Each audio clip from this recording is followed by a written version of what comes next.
Okay, welcome दोस्तों। आज जो मैं आपसे वीडियो में डिस्कस करूंगा वो है पे फिक्सेशन में जो एरर आया है एज पर दी सिक्स्थ सीपीसी।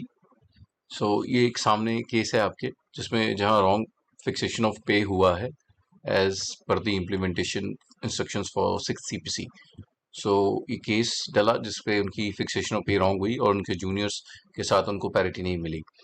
सो ये transition period of 1st of January 2006 to 2008 within the stipulated time, जहां पे उन्होंने बेनिफिशियल ऑप्शन एक्सरसाइज नहीं किया। सो कोर्ट ने कहा कि ऑलरेडी वो जो पे फिक्सेशन का मैटर है in six CBC they have discussed in various judgments, और जो उसमें मोस्ट कोटेड जजमेंट रही है वो रही है सूबेदार एम एल श्रीवास्तव वाली, जहाँ पे जो पे फिक्सेशन का मैटर है वहाँ पे डिस्कशन हुई है और उसमें कहा गया जो मोस्ट बेनिफिशियल है पे फिक्सेशन वो दी जाए एज पर दी सेवंथ सीपीसी जिन्होंने एक्सरसाइज नहीं की है। सो उसमें डायरेक्शंस आई थी, आप देखेंगे पैरा 39 पे जो डायरेक्शंस थी कोर्ट की वो थी review the pay fix for the applicants and after due verification refix their pay under the six CPC in a manner that is most beneficial to the applicants.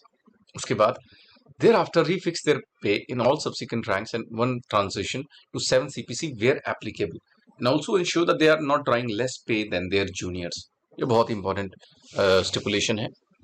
सो इसके बाद refix all pensionary and post-retiral health benefits accordingly, and then issue all arrears and fresh PPO where applicable within 3 months of this order and submit a compliance report. सो ये काफी celebrated judgement थी। उसके बाद जो incorrect पे fixation in seven CPC की judgement है राम जीवन Kumar Singh and union of India, वो भी इसी पे फिक्सेशन पे है। उसके बाद लेफ्टिनेंट कर्नल दुसाद की भी और यूनियन ऑफ इंडिया की भी जो सेम इश्यूज को कवर करती है।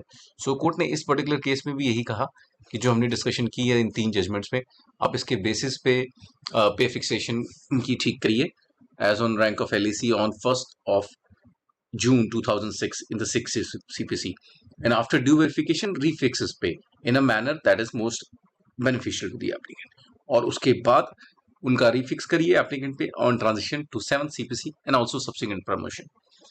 सो ये जजमेंट काफी ही हेल्पफुल है उन लोगों के लिए जो सेम प्रॉब्लम से सफर कर रहे हैं। सो होप मेरी वीडियो आपको समझ आई हो, आप लोगों को इन्फॉर्म किया हो इसने, और आप मेरे चैनल को सब्सक्राइब और लाइक ज़रूर करें ताकि मैं आप लोगों के लिए ऐसी वीडियोस बनाता रहूं। Thank you so much.